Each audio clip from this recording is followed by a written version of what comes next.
Let's take a look at what happens in this video. Spoiler alert, the biker was rear-ended at the lights. Okay, so intersection, orange stage. Looking to the right. We got to look left since nobody's coming. And there's the impact. It's going to knock us out a little bit. That person is probably doing the same thing, looking left and not paying attention. The collision resulted in a bent rear wheel.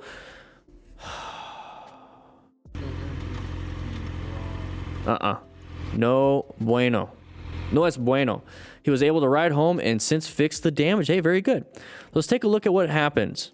Okay, let's take a look at what happens. So we're coming up here. It's an intersection, and we're going to be in orange stage. We're doing 360 situational awareness. We're looking in our mirrors, looking in front of us, looking to the left, looking to the right, trying to do head checks to our back, trying to see what's happening here.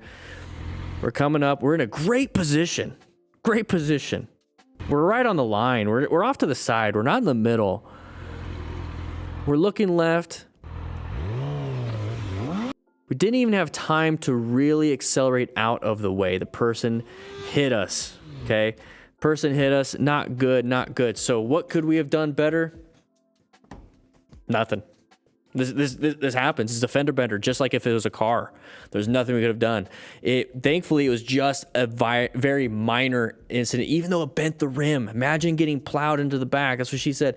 This is why we need to have acquire and use personal protective equipment. There's literally nothing we could have done in this situation. Nothing.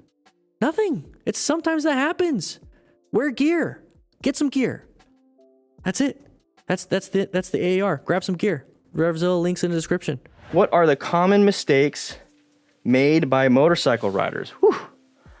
Man, we got so many. It's common, right? It's so common. First and foremost, speeding. Do not speed when you're riding a motorcycle. It's so easy to do. Don't go speeding, okay? That's going to cause you issues. You're not going to have enough time to react.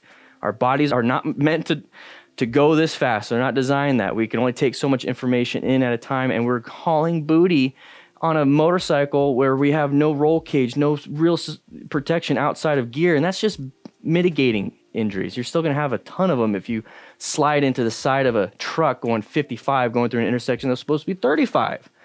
Slow it down. That's the biggest thing here, especially in corners, into intersections. Very important. Next thing is stay aware. Zone in. A lot of people like to zone out. Okay, so white stage zoned out, yellow stage zoned in, orange stage found something. Uh-oh, gut check, we're going to do something. Red stage, get out of here, do some emergency something. Brown stage, complete panic and you pooped your pants. So staying aware, not speeding, and maintaining your fundamental skills. Okay, your skills will go away if you don't practice them. You ever get back on a motorcycle after, let's say, a month, 2 weeks? You're like, man, this feels weird. That's because you haven't been practicing. Does it feel weird walking?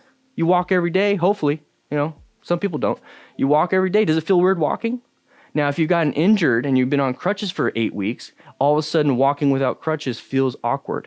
Practice, practice, practice. It's a skill that you can lose, and you don't want to lose that skill when we're out riding going 55 miles an hour into an intersection, which should be 35, and we weren't paying attention. Then we don't even know what the heck we're supposed to do, and we don't swerve, we don't do nothing, we don't brake, we suck at it, and we panic and hit the side of the car. So those are 3 things: speeding, making sure you are aware, and then maintaining your fundamental skills. I think that's the most common thing. All right? Grab yourself a booklet. I'll see you guys later.